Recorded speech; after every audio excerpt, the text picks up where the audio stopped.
Hey, Valley Boy, welcome to the podcast. Hey, what's going on, man? Great to be Yo, yeah, man, I had to get you on. We definitely been following and talking to each other for a little bit on TikTok after I started getting, a little bit more active on there. here. And you blew up, so before you start making more angrier videos that put that that piss people off, or get more people to follow you, I had to get you on, man. All right, appreciate it, man. um, yeah, I mean, you know, I forgot to let you know, but in the beginning, can you let everybody know who you are? So, my real name is Jesse. I go by ValleyBoyKickz. I'm originally from Phoenix, Arizona, born and raised. However, now I live in Las Vegas, Nevada. Mm-hmm. Uh, been a sneakerhead, man, since I was a kid. Honestly, it all started with the '88 White Cement 3. That was the very first Air Jordan that I ever had in my life. My mom at the time, we really didn't have a lot of money growing up. Mm-hmm. At that time, I was an only child. I do have two brothers, by the way, younger brothers. However, at that time, I was the only child, and I really wanted them really bad, man. I had seen a kid at school that had them. I mean, his parents used to really spoil them, so I was like, oh, man, I gotta have them shoes. So I did ask my mom. She was like, "We can go look at them, but there's no guarantees." So we went, and I remember they were $100, dude. And it was like, she's like, "There's no way I'm paying $100 for that, not for a pair of shoes." And I'm like, Mm-hmm. "You can get like 10 pairs of shoes at Payless for for the price of 100." I'm like, "No, dude. Like, I want these." Finally, after like kicking and screaming, I guess if you want to say it, I finally got them. But that's what kicked it off, man. I mean, immediately, and then not to mention also my uncles were Chicago Bulls fans growing up as I was growing up, so I always watched a lot of the playoff games with them. Growing up, I also remember seeing, the 63-point game, Jordan versus the Celtics in the playoffs. Yeah. I remember watching that even as a kid. I still remember that memory because that was like a pivotal moment between me and my uncles. Like that was like our bonding sort of Mm-hmm. experience. Um, but yeah, man, it was the '88 White Cement 3. So just so you know, you skipped way ahead. I didn't get to ask the questions to the listeners. The listeners are waiting for me to ask you the question. You were like, "Nah, I'm answering this right now." But yeah, that was the your first pair were the Jordan Cement threes. To answer the what's your first kicks? What's that first pair of sneakers you absolutely needed to have? Question. And for the listeners, let's give a little synopsis and the breakdown of the 1988 Jordan 3 OG white cement. The Air Jordan 3 was originally released in 1988 following Michael Jordan's famous win of the NBA slam dunk contest from the free throw line. It is the first Air Jordan by legendary designer Tinker Hatfield and the first to drop the Wings logo for the iconic Jumpman logo. Additionally, the design is the first Air Jordan to feature visible air units and elephant print on the upper. The white and gray cement colorway is the first of four classic colorways and the colorway of choice for Jordan's 1988 dunk contest. Now, I was born in 1988, so I didn't get to see any of this, but I do love this shoe. I've never been able to get a pair, and everybody who's listening to this knows that they're being reimagined, which is the new quote unquote whatever you want to call it. Um, it's definitely a shoe I've wanted since seeing like shoot. I mean, I'm gonna date myself. NBA is it NBA Tonight? What's the show with Ahmad Rashad that was always crazy? Oh, NBA Inside stuff. NBA, yeah, NBA Inside stuff. And I remember they did the whole like before the All Star game, they would do like the rundowns of the previous dunk contest. And I remember that's the first time I ever saw those, and I was just like, these are crazy. But yeah, Yeah. I mean, I'm a big threes fan. I think it's the most comfortable Jordan, Yeah. and but I was always like big into Nike SBs, and then until I saw somebody wear a pair of fire red threes, and then I was just like, I gotta have those. I gotta get those. Yeah. I would say threes, sixes, and tens Hmm. are to me are the most comfortable. And so like just seeing Jordan in actual game time wearing Jordans is what made you get into Jordans.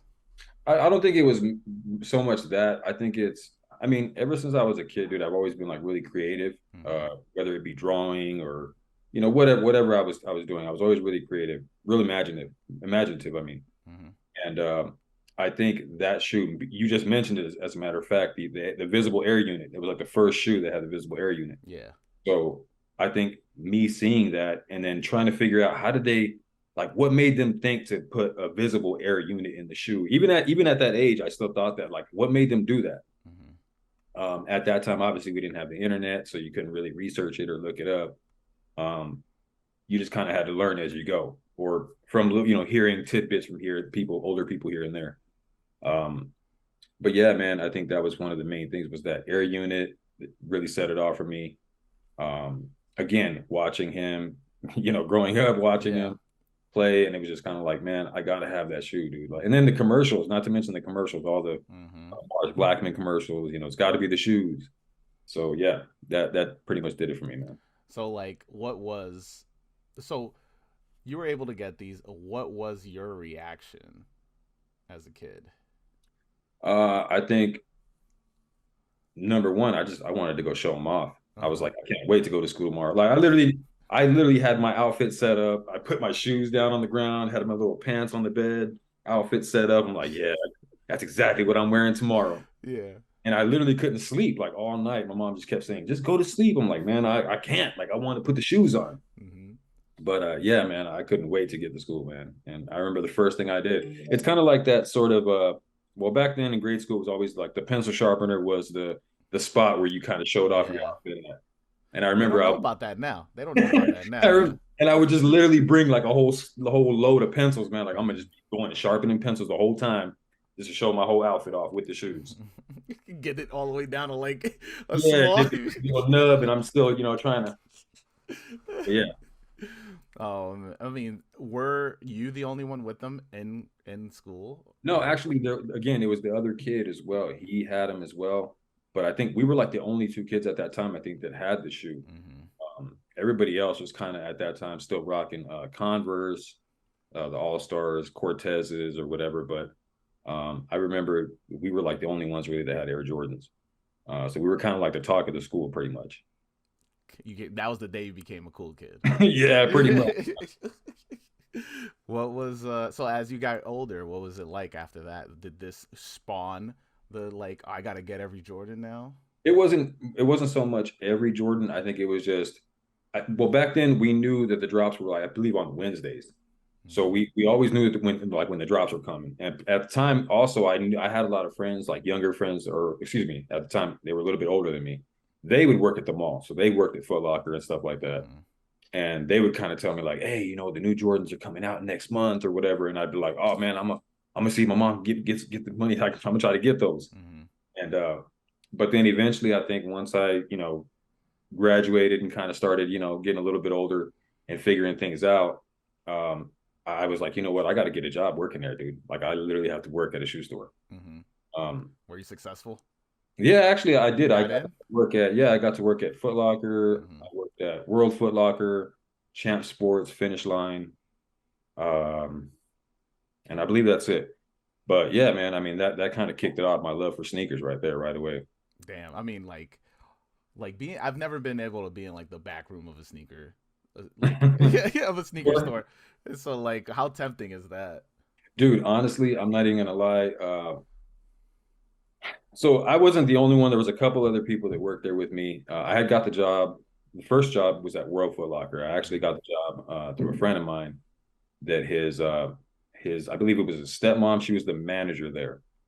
So he ended up getting me the job there. I got in, and then right away he's kind of like, "Hey, I got this little thing going on, with some guys that they come through, and I slide them a pair or whatever, and then they look out for me later." And I'm like, Mm-hmm. he's like, "You want in? It's extra cash." And I'm like, "But are they gonna find out?" And he's like, "By the time they figure it out, man, like they'll be bringing in new inventory. They're not even gonna worry about it." And I'm like, Wow.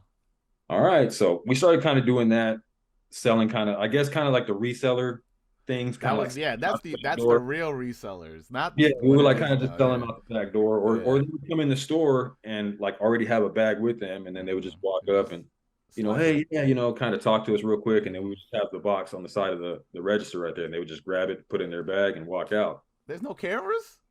At that time, there was cameras, but we already knew, like we knew that some of them weren't being like recorded. It was just kind of like, I guess if the manager wanted to tap in and watch or something like that, Yeah. we kind of like already knew the whole ins and outs of that stuff. But Hmm. I remember it got me kind of nervous, man. I ended up quitting after about a month of doing that. I said, I'm out of here. Like, I don't want to get caught. And Yeah. so I ended up going to World or to Finish Line. I went to Finish Line, and then same thing there. It was like everybody there was doing it. So it's like I couldn't escape it. No matter every single shoe store I worked at, everybody was doing some kind of scam like that. That's crazy, dude. That's so crazy. I was able to like, yeah, like actually have pairs before they came out or Hmm. whatever, but yeah, man, I became really popular with a lot of my friends, man. Like, hey, man, let me get those. I mean, it's got to be tough to be working at a foot store now. If it was like bad that back then like now it's got to be like 10 times worse. Cause I mean, I live next to Foot Locker or whatever, so I always see the blue bags and the kids just like lining up before, and I'm always just like, I thought I was in the know. I know what's coming out. What is coming out? Like, and these dudes are just like, yeah, just trying to get more dunks or whatever. I'm just like, man, I can't do it. I don't know how these people do it. Yeah. At least before though, before it was cultivating that relationship, like talking to people and being like, yo, We doing the camp outs. yeah. I think that was something else too that I like for me now. I mean, I'm older now. Obviously, I don't want to go sit out in front of a store all night or whatever. But Hmm. I mean, as just being in the culture, like literally, I was part of this when it wasn't even Right. like anything. I mean, back then, people used to just pretty much make fun of you if you had a bunch of shoes. They Oh were just, yeah, oh, you people got don't so many understand shoes. that. Yeah. Yeah. So, I mean, back then, it really wasn't like a culture, so to speak. Um, but some of us that were in the know of the shoes or did have, a nice little collection, we all kind of knew each other. So we all ran in the same circle. Hmm. So most of us already, like I said, most of us would know, hey, so and so he works at the Champ Sports up on the north side. Let's go hit him up, or oh, what's his name works on the south side. Let's go over there, or whatever. So we always kind of had our little hookups back then, Hmm. but it wasn't like nothing like today. um. So then, were you part of the start of the sneaker culture there? Um, I wouldn't again, like I Where said, I'm confused a little bit. Where was this again? this is in Phoenix, Arizona. Phoenix, right? I was thinking Arizona too. So like, because like I don't know, like I can't even name a sneaker store like a homegrown sneaker store from Arizona. So Yeah, no, like, we didn't have that. That's yeah. what I mean. Like we literally relied on Foot Locker and like all the main chains basically. We pretty much Hmm. relied on them. And this is like I said, this is early mid '90s. So Hmm. again, back then it wasn't so much of us knowing when the drop was going to come. You had to literally know people that work there Hmm. to know what was going on, or be friends with one of them or something like that. Because Yeah. if you didn't, then it was like you just see a bunch of people lined up, and you'd already be like, "Damn, it's too late." I mean, I don't know how they're lining up and not catching like a heat stroke out there, man. It's You like, know what? That was the thing too, man. But we had a lot of our parents back then would kind of support us doing that. mhm. So as long as we weren't getting in trouble, the way they looked at it, as long as we're not getting in trouble, we're doing something constructive with our time. I mean, they would come out there and bring us drinks, ice cold drinks, snacks, food, stuff like that, because they know we're going to be out there all night. So they'd be like, you know what, we'll bring you guys some food, whatever, hook you up, some blankets, jackets, whatever you need. Just don't leave there. Don't Hmm. get into no trouble. You know what I mean? But back then it was a little bit different too, though, dude. Like it just like now I mean, it still happens now. Guys get ripped off or whatever, but Right. I remember we had a few instances like that back then. Yo, tell me about it. Let's hear it. Let's hear it. So I remember there was one. As a matter of fact, it was when the Concords dropped, Hmm. the I feel original. like everybody has a Concord story, man. So this was in 96, 95, 96. I remember we went to a mall in Phoenix called Metro Center. At Hmm. that time, that mall was like the most popping mall in Phoenix. So everybody would go there, teenager wise. So we all show up, man. We're ready. We're all lined up. And again, this is at a time when it wasn't so much a culture. So a lot of us just kind of chit chat and talk right there in line. Hmm. And that's how we kind of got to know people. Like, oh, okay, so you like those kind of shoes, or oh, you got those. Oh, I got these. And I remember we had me and a buddy of mine, like we scrounged up money that whole entire month to try to get the money for the Concords. So we both had our cash. We're sitting in line. We finally get up to the, get into the store. Boom, we grab our shoes, our size. We get our shoes. We come walking out. And as we're walking outside, we're literally outside of the mall in the parking lot. As we're walking out, another group of kids comes walking up. Mm-hmm. And I remember one kid had a pair of or he had the box, the Concord box, mm-hmm. but he opened it and he's like, hey man, he's like, what's going on? Like, you guys got the shoes? Cause I didn't get mine. Mm-hmm. And we're like, what? And he's like, yeah. So he's trying to like distract us. Meanwhile, his friend is kind of looping around the backside of us. Next thing you know, as he's talking to my friend, like, yeah, man, they didn't, I don't think they put my shoes in there. Should I go back in there and say something? And then my friend's like, yeah, man, you ought to. And right when he went like that, like, yeah, man, you should. And his friend just grabbed the box, boom, and just took off.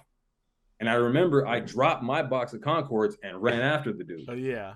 So I'm not even thinking, like, I literally just dropped my Concords out in the middle of the parking lot right now. Uh-huh. All I'm thinking is I need to get my friend's shoes back. So I run, I chase the guy down. I finally catch him, put a little beating on him real quick. I go back, and it was crazy. And this is what I mean about, again, the sneaker culture is I go back and literally some of the kids that were standing in line with us, talking with us, mm-hmm. saw this happen. And when I dropped my box, they went over there and picked it up and held it and waited for me to come back and said, here's your shoes, bro. You know what I mean? You dropped your shoes, basically. They literally could have walked off with a free pair. That's wild, yeah. But they didn't, and that was cool. That's kind of what, again, made me feel like I like these kind of people. You know what I'm saying? I like people that are mm-hmm. honest, straightforward, and say, hey, man, I'm not going to take it. I know you paid for it, so here, it's yours, man. But I did hold it for you to make sure nothing happened to it. That's wild. Like, to be in that position, first of all, I mean, shout out to you because you put your friend first in this situation. And then you were like, forget about me. I'm gonna get my boy shoes back. Like, and then running after dude too. I was like, you know what though? Honestly, it's because I like my friend. He at that time he was a little bit smaller than me. Yeah. So he kind of was like a pushover a little bit. I knew he wasn't gonna chase the guy down. So I was like, I might as well go do it. You know what I mean? Mm-hmm. Like, I'm not just gonna let him, because I already knew if he goes back home and he tells his mom, I got the shoes, but some kid ran off with them. I mean, she would have been, we're going to go look for him. And it's like, it's too late now. Gone. Like, and do what? Exactly. The shoes will get at the pawn shop by then. Or that's why I was like, nah, dude, I'm getting them right now. Like, you're going home with your shoes. Yeah. I mean, have you cultivated, do you still have friends that were in those lines with you, like, to this day? Or is it just like... Yeah, I'm still friends with some of them. They still live in Phoenix. Obviously they're all married, they got kids of their own and stuff like that. But there is times, when I go back to Phoenix and visit, that we hang out. We always talk about stuff like that, and usually that story always comes back up. Like, remember when when they ran off with your shoes? Oh man, we're gonna talk about that again. Like man, I'm a grown man. Yeah, no, we know, but back then you weren't. Like, you're still a half pint. Oh, you still talk to your bro, the homie? Yeah, the guy. Yeah. You got the shoes. Yeah. That's crazy. I hope he still has those Concords then. No, you know what? So again, there is another part of that story. So anyway, I gave him the shoes back. Mm-hmm. He, obviously had them for I want to say he probably had them like maybe a month, and then he ended up going to the Boys and Girls Club to play basketball. Okay. He had them in his gym bag, put him off to the side real quick, and I guess while he was doing something, they just ran off with his bag. So the same thing happened to him all over again, but this time I wasn't there to protect him. So it's like Final Destination, where it's like, yeah, they were meant to be taken. They were marked for taking, man. Nothing I could do about it now, man. That's wild. The interesting thing about like creating that community thing, or it's like the sneaker community, was like, especially at that time, it was it felt like people were definitely in it for more than just like, we're just gonna buy sneakers and be together. It was like, oh, we're cultivating relationships and talking to people. And were you able to carry that into your move to where you live now? So I moved to Vegas about 7 years ago. Yeah. Literally, it was fresh. I was fresh out of prison, so it was like, all right, I need a new start. So mm-hmm. I figured my best bet was to leave over there, because I felt like I hadn't, like I don't want to say it held me back. It was really just me holding me back, but it's more of like the people around me. It's kind of like, man, if I'm around all these old faces, these people I grew up with, and whatever else, like we've all been through it. So we kind of look at it like, it's no big deal. Like I'll go do 3-4 years in prison. It's not a big deal. Like in other words, that those are the people that I kind of grew up around. That's all. That's. So I mean, yeah, I don't it's, know it's about a that, but wild, it's a wild thought process, but that's just the way that they thought at the time. yeah. Like I said, obviously now they're all grown, they all got kids now, so they think a little bit differently now. Mm-hmm. But at that time, that is the way they thought. And so I was like, you know what, I just got to leave here, dude. I got to get out of here. Um, but I have mentioned, I think on a couple of videos that I posted that Vegas here is not really. I don't know, man. Maybe I'm just not really mingling too much here with people, I guess. But Mm-hmm. I feel like this is not really like a sneaker town. I feel like people aren't really. They're more interested in designer rather than, you know what I'm saying? Like Yeah. Jordans, they'd much rather rock some Louboutins or some Gucci's or something like Mm-hmm. that. It's like, I mean, I get it. This is Vegas. People come here to visit. It's a tourist town. I get all that, but I feel like the sneaker culture is not really. It's not really prevalent here in Vegas as like it is at maybe like in LA, Chicago, or New York or whatever. Mm-hmm. That's interesting because Shoeseum was there for a while. Like I don't know if you know about Shoeseum. Probably not too familiar with that here. Yeah. So at one point, Las Vegas had like there's this guy, forgot his name, so my bad, Shoeseum. But he's Shoeseum on Instagram. But he actually had an actual spot right in Vegas on the Strip, and you can go in and you can see it was just like a landmark. You was just a museum of all the old kicks and like some super like rare stuff. And so he actually had everything in like boxes. He was walked in like glass boxes. You walk in and you'll just see all the shoes lined up. You'd pay like I think it was like it wasn't even like a lot, which was I think was the problem. It was like $5 to get in there, and then he had just had all this rare heat out there. Place shut down because not enough people they couldn't pay rent, and so Yeah. he put all his pairs on eBay at one point and they were going for crazy money.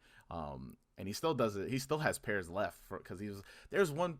The craziest thing is that, and this is why I'm saying like I think there is a sneaker community, is because the craziest thing was people was visiting this and he had like a whole row of like the OG waffles, like the original with the iron that was used, the waffle iron that was used to make the waffle bottom. Like he had all that stuff laid out, and people were just going there taking mad pictures of it and stuff. So yeah, there is. I think you just gotta find it.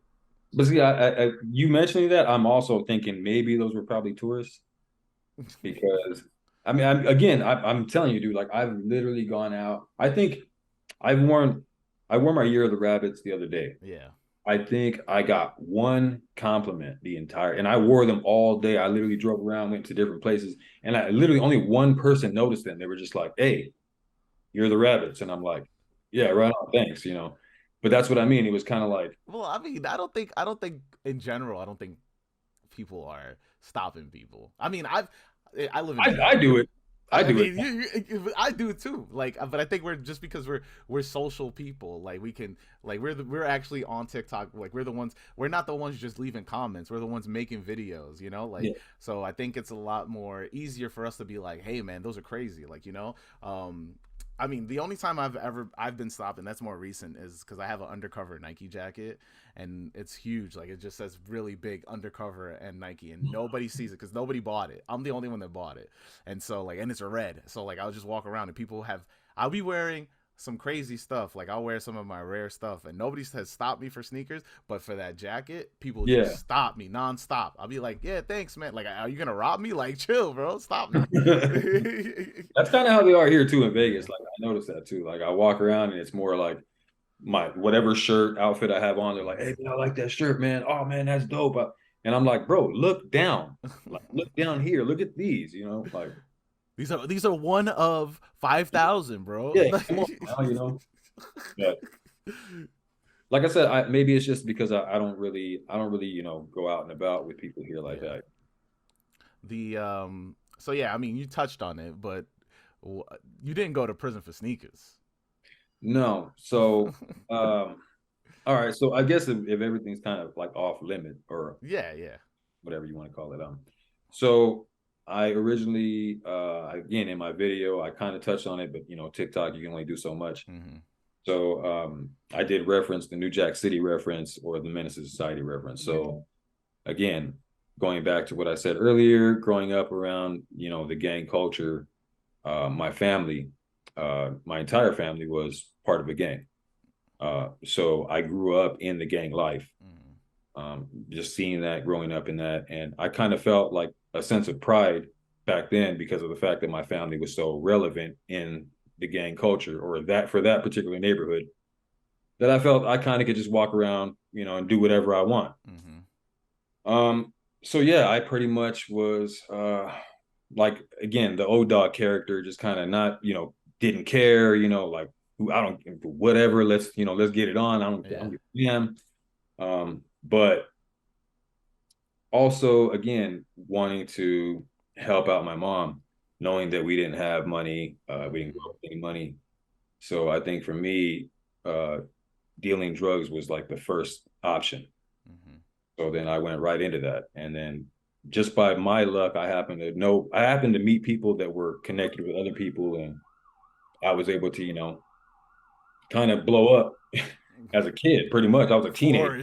Flourish in the game. Yeah, I was a teenager at the time. And it was weird because, and even me and my wife talk about it sometimes because she remembers me from back then too. So, like we talk about it and I'm like, dude, like I literally was selling drugs to everybody in our neighborhood. Like everybody that lived on our block knew me. Like, and I'm talking about the adults. I'm not even talking about the teenagers my age. I'm talking about their moms and dads were the ones buying off me. Wow. So it was kind of like, I went through that stage. And then eventually, like I said, I surrounded myself with people that I thought that were going to have my back. Someone ended up getting caught for something. They didn't want to go to jail. So they said, I'll lead you to the person that gave all this to me. So then eventually they had an investigation. Excuse me, let me turn this off. They had me an investigation. Yeah. For a year. They finally caught up to me and the rest is history. I ended up going to prison. But again, I feel like to me, I guess like other people, just to kind of so the viewers can understand. Yeah. When it comes to going to prison, everything that you see on TV or these movies or whatever, it's literally Hollywood. Like none of it is like that at all. I liken it more to, and I know this is going to sound awful, but I liken it more to kind of sort of like the military in a way. Like there's camaraderie. You guys, you form bonds with all these other people because you guys are all there for the same thing. Right.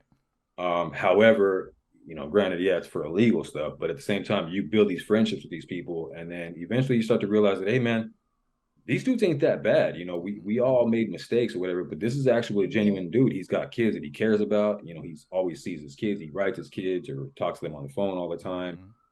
So you start to kind of really build those relationships with people in there. But again, you don't realize how much you should value your freedom until you're handed a lot of time. Right. They told me basically you're going to do 15 years. It was like, all right, there's nothing I can do about that. Right.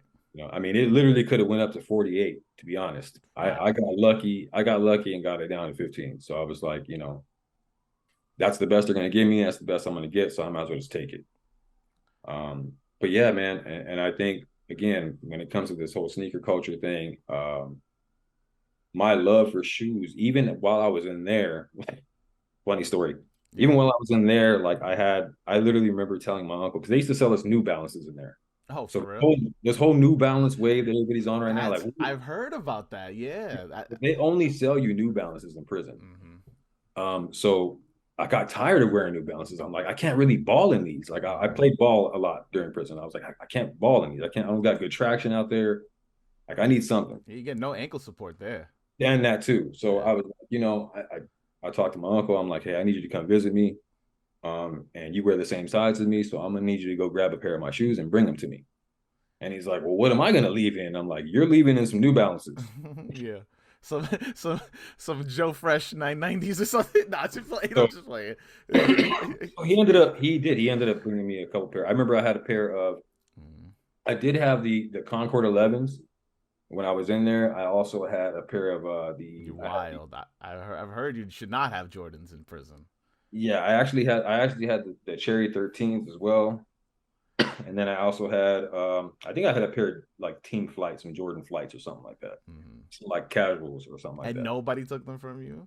No, again, at that time, because of the way the Arizona prison system works, it's like if you have an older number, they Hmm. don't question anything. They automatically assume that you were in prison during the time when you guys were actually able to have all that. So they don't question it. And again, they would look at my number and see, oh man, that's an old ass number. So yeah, we're not going to say nothing to you. I literally used to have jewelry too. I had a ring, I had my necklace, and so You would have probably right now. You probably would be on TikTok right now with like those dudes that be on yeah, TikTok. yeah. So sometimes I'm not gonna lie. Sometimes when I see that, I had phones too as well, by the way. But yeah, that's what I mean. Like, when you're in there, dude, it's hard to let go of that. It's hard to let go Hmm. of that sort of that criminal mentality. Yeah. Um, but like I said, once I left those gates, I remember the night before, taking a shower right away. I remember saying to myself, "This is the last time that I have to smell this soap. Hmm. The last time that I have to be in this shower. The last time that I have to be in the cell. Like everything. This is the last time. Everything." And also, I was like, "This is going to be the last time that I have this mentality. Hmm. Like I'm leaving. When I leave here, I'm leaving all this here. So when I walk out of here, I'm going to be somebody completely different." Which I did. But again, I kept saying, what's going to keep me out of trouble? Obviously, first was move. Yeah. You move to a whole new location. Hmm. But also at the same time, it's like, I built new relationships when I got here, started working, met a lot of great people here too. That I'm still friends with, excuse me, I'm still friends with as well. Former coworkers and stuff like that. Um, but yeah, man, just the shoes, dude. Like my love of shoes, I get geeked, dude. I literally feel like a little kid every time. Every time I get a box at the door, I'm like, But yeah, man, shoes definitely for me have kept me out of all that kind of stuff, man. No, yeah. I think that it's.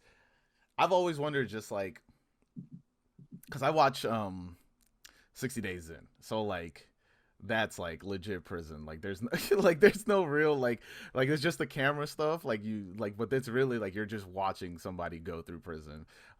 So like that stuff is just like I see what you're saying, but it's still not the same as being like the person that is actually in behind bars and doing Yeah, that time. It's tough. It's tough to see anybody go through that. But what is like, it's funny because the reason why I'm bringing it up, because the last season, somebody on the show was teaching people how to resell, literally in there. Like he was like, "This is what you got to do," and like he was like making Excel, like teaching them how to have an Excel sheet, but like making it on paper, and like he yeah, was just like, "This is what you do. This is what you do," because he spent.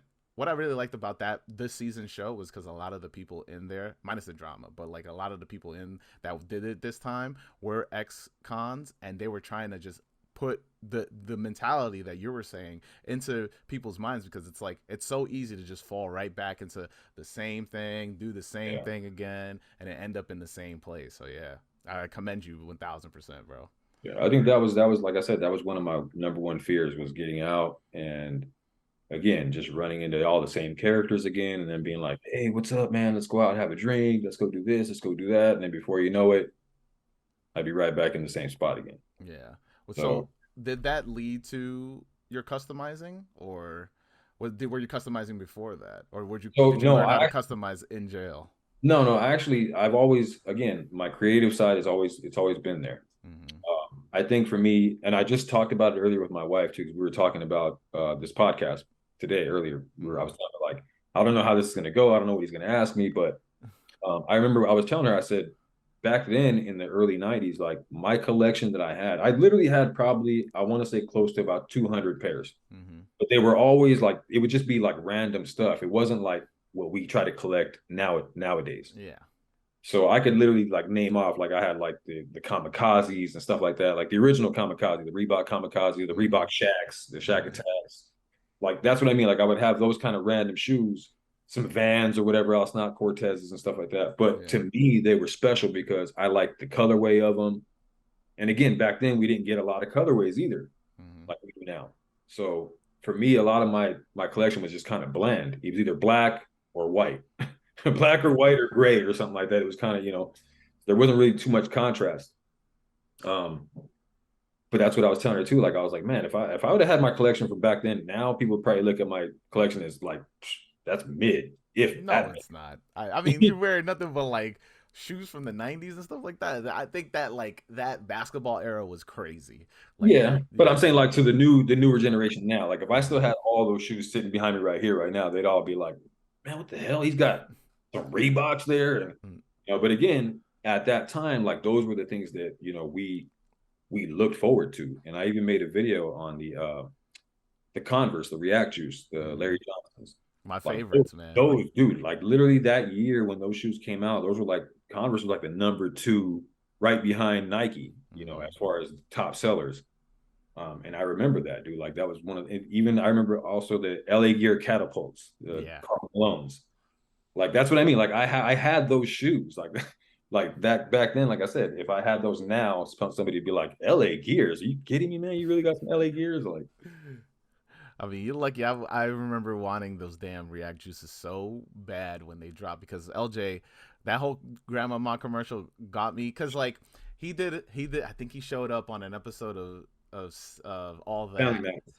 No, oh, was that Family Matters? Family Yeah, Matters. and then yeah, and then he was playing with Steve Urkel. Yeah, Yep. yeah, yeah. And I remember being like, I need these, and I couldn't find them, or like, yeah, it was I couldn't find them at the time. I think it was too late. Like it was when it was probably a rerun of Family Matters, and I Yeah. was watching. I was like, I want these, I want these. I couldn't get them, so I was never able to get them. But then LJ came to the Knicks, and I was just like, he's my favorite player. Like I was just like, I need to get him, and I've still have never been. There's no way there's a perfect DS pair now in a No, size there is. 13 not crumbling. There's like no way. I found a couple used on eBay, and then I think I found some on what's it called, Grailed. Hmm. But yeah, they're a little. You could tell it's like, man, they're about one or three more steps, and they're over. Yeah. Don't play ball in them. They'll just explode. Exactly. Like, you probably couldn't even go from you probably couldn't get up from walk from your bedroom to the toilet without them crumbling. You know what I mean? So But yeah, I mean, about sneaker customization, what got you into so it, again, or I taking it think more serious? I mean, just my creativity, man. I hmm. think always wanting again back then not getting a lot of colorways. Now that we're seeing a lot of the colorways, I think for me was kind of them things where I was like, you know what, man, I want to create my own. Like I want to do something of my own. Where people say, hey, where'd you get that shoe at? And I could be like, this is a one of one. Like you're not getting it. In other Yeah. words. So I think that was kind of my main idea behind the customization is always like creating my own shoe so that I Hmm. could say I have a one of one. So Um, did you put pen to paper and you were just like, I'm gonna just do it myself, or did you no, take I researched. class? I did my research, man. Yeah. I don't just I did my research. As far as knowing what paints are gonna stick to the leathers, Hmm. whether you're gonna try to dye nubuck, dye some suede or whatever. Like I had to do all my research on that stuff because the last thing I'd want to do is ruin somebody's shoes, Yeah. especially we're talking about a couple $100. Hmm. Um, but yeah, man, I mean, you trial and error, you got to make mistakes. I've done it, but I figured if I'm gonna make mistakes, let me do it with my own shoes before I start to, reach out and do other things. So Yeah. yeah, again, I started with my own and just branched out from there.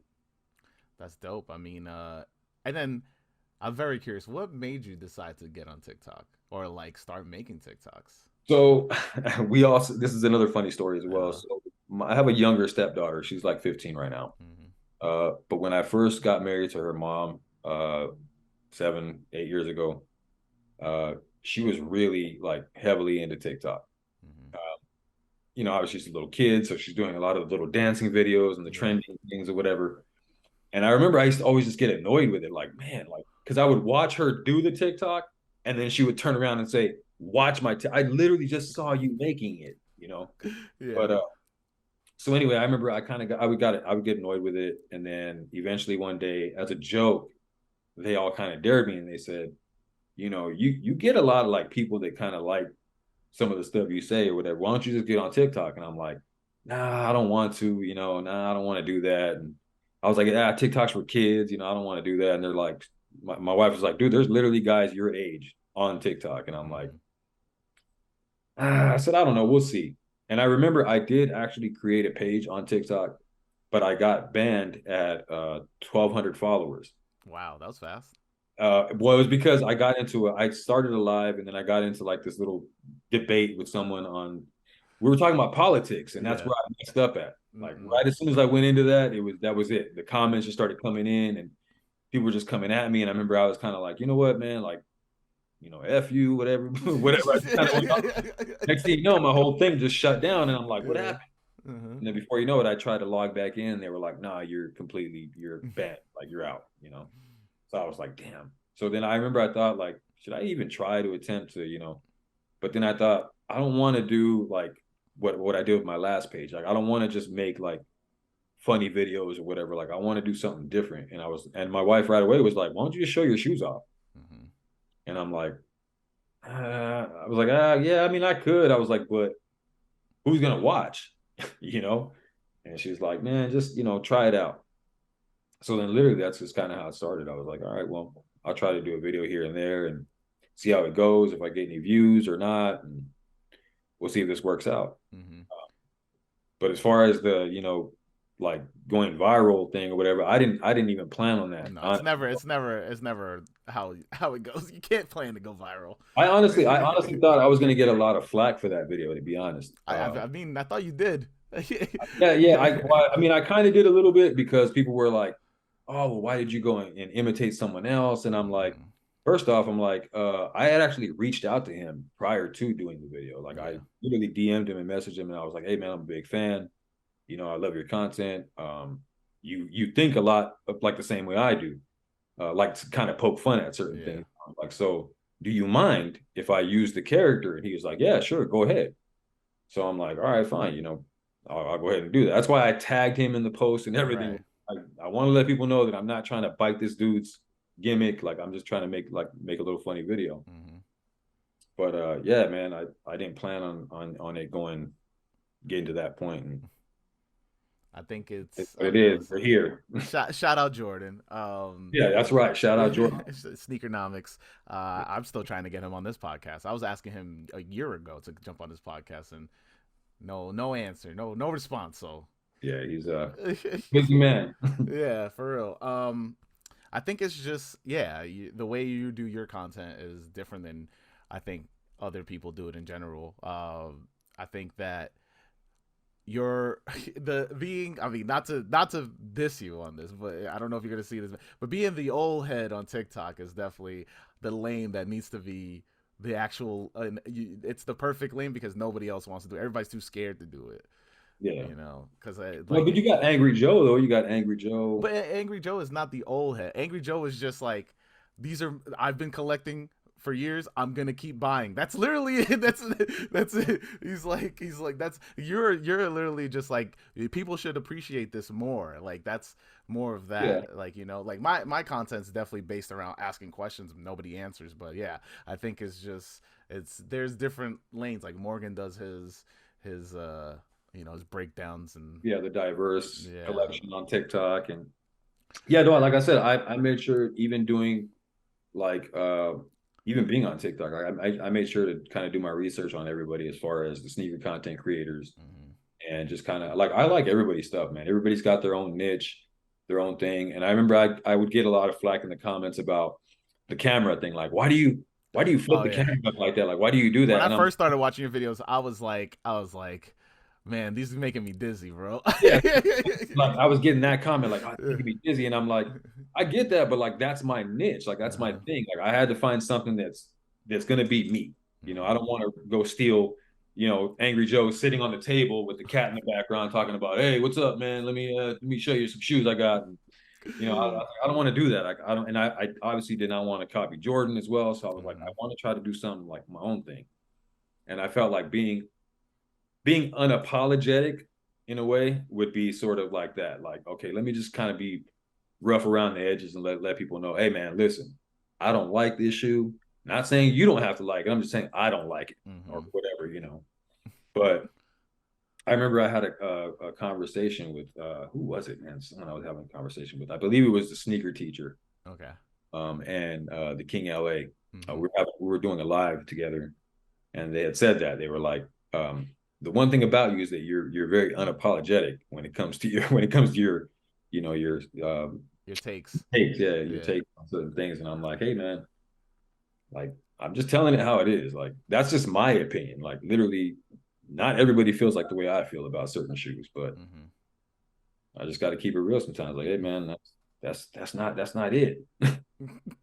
Yeah, I mean, current state of sneaker, I don't know what you want to call it. Like, cause I don't even feel, and I don't know if you share this, but I don't feel like there's actual a sneaker community or sneaker culture currently. Like, that's like, Yeah, it's different now. It's yeah, like there's like groups almost in a way. yeah. There's pockets, and the pockets don't really like to help each other out, and like, or Yeah, like, it's all just I'm gonna keep it to myself. And I even I thought about it before too, because like I've always thought, and I mean, tell me if I'm wrong, but I've always thought sneakers being into sneakers was very gatekeepery, like from the jump. Like of course you'll have like you would have people jumping through hoops to see if they're worthy of your knowledge. Like it was always just like because I remember early on like being in the SBs and like my friends, because like I was be on the forums all day, right? And it was after a moment that people started being like, oh,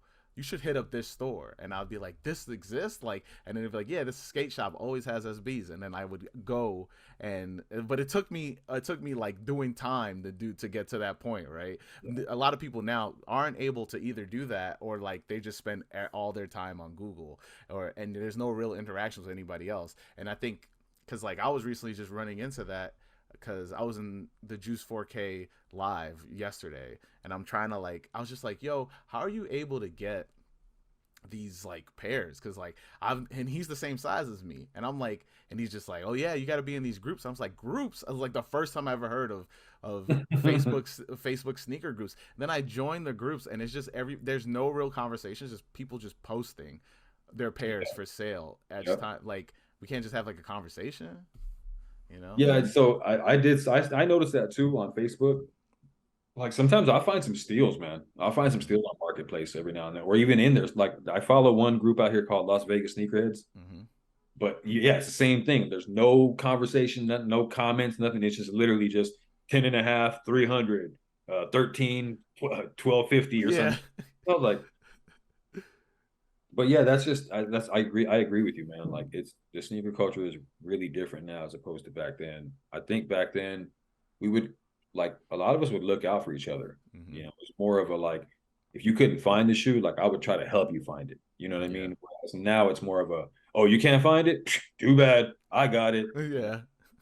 Like I got him. Like Exactly. and then oh my god, man, because you've been posting um the freaking the tippy toe videos, like you messing up your toe Oh yeah, the boxes. creasing them. Yeah. Yeah, the creasing them videos, and I like the one thing I've been trying to, and I gotta make a video about this, is that people need to understand, because like it's funny because like I made the rare the dude bought this dude he bought his grail, but there were reps, and so I was just like, how do you do, like, is this really your Yeah, it's not. grail? I saw that video. I agree with you. I was like, Yeah. that doesn't like I don't know where you think that's okay. Like, you know Yeah. what I mean? And so Oh yeah. somebody replies to me. Somebody makes a comment, goes, "Why are you worrying about some guy's foot?" And I was like, I mean, there's a whole culture behind it. Like I'm not gonna sit here and explain to you about sneaker culture. Like obviously, you want integrity in something that you love. Like you don't want it to just be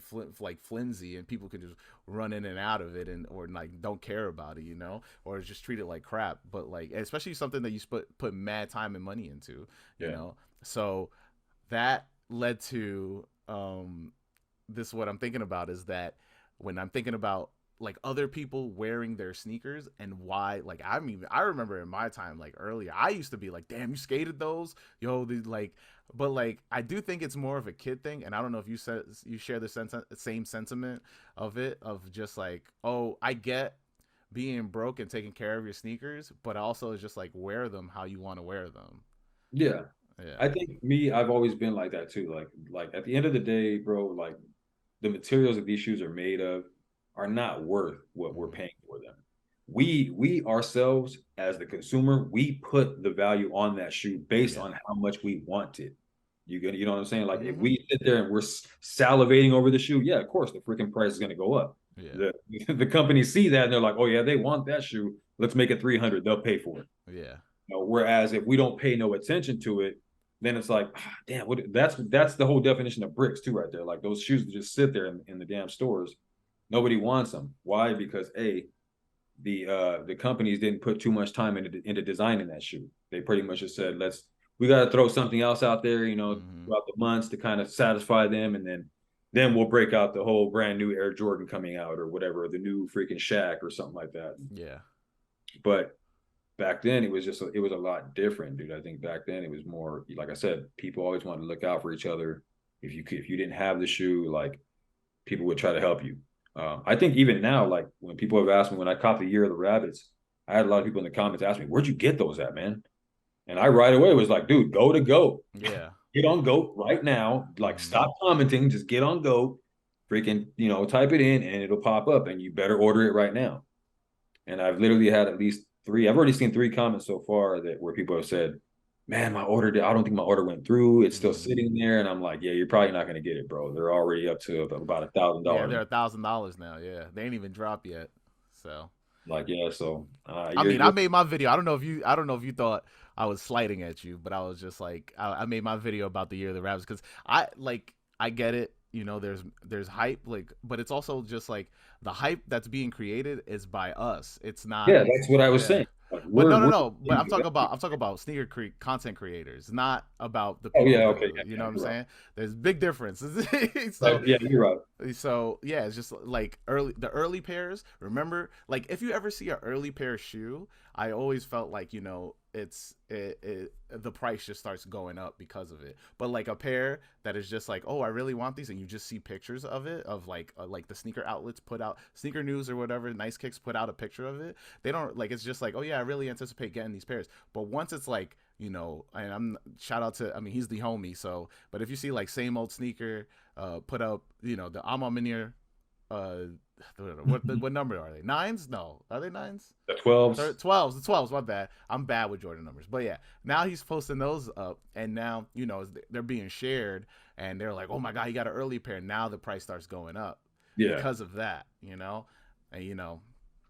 I don't know if that's good. I don't know if it's that bad, but I also think it's just like I understand rarity, but I also understand like, do you really want this, or just do you want the number that's in the shoe? Like, just like, and it's also just the same with like these early pairs of the threes. It's just like, are we just helping these big brands get like bigger and sell these shoes, or do we want these for us? yeah. I think me like right now too, seeing the reimagined all over. Like I keep seeing it everywhere, dude. Everywhere. Almost every sneaker content creator has the shoe already. Mm-hmm. Even Bevan has it right now. Mm-hmm. I'm kind of like, I've already gotten to the point where honestly, like, I might just wait. Like, I might wait till after the drop or something like that, or try to give me a used pair or something like that. Because literally, I'm like, I'm already done. I'm already done with it, bro. Like, honestly, Yeah. I really want the shoe, but I'm kind of like, bro, I've been seeing it so damn much. Like, I don't even know if I want it anymore. Mm-hmm.